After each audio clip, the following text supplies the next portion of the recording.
Viviamo una stagione difficilissima per tutte le istituzioni, specie da un punto di vista finanziario ed economico.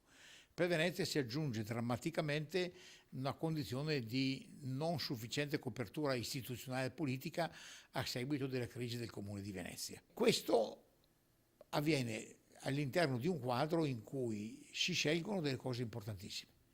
Cosa succederà dell'Arsenale, cosa faremo delle grandi navi, che fine farà il progetto del canale della Contorta e l'offshore si realizzerà o no, senza tener conto che la comunità europea avrebbe già detto di sì. Non possiamo pensare che i nostri cugini friulani possano pensare in queste condizioni di beneficiare di quello che verrebbe tolto a Venezia. Venezia che è un patrimonio di tutti, di Venezia, del Veneto, della realtà del nord-est e dell'Italia.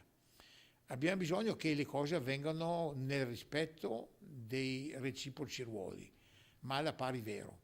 Se abbiamo avuto una lezione che la cooperazione o alla pari non è, noi pretendiamo che sia proprio così. Qui non c'è niente di localistico o di municipalistico, perché questa è una struttura che può essere, deve essere e sarà al servizio di tutto il sistema portuale e dell'economia di tutto il nord Adriatico, comprese le regioni di Slovenia e di Croazia che hanno questa vocazione. Credo che ormai non si possa stare rintanati nel silenzio, perché dopo la presa di posizione dei due candidati maggiori che vanno alle primarie, una che non sa neanche cos'è il porto, l'altra che invece mostra una indicazione, come dire, fondata circa il porto offshore, e dopo le prese di posizione della Serracchiani il Veneto non può più stare zitto perché ne va del proprio futuro e del proprio destino.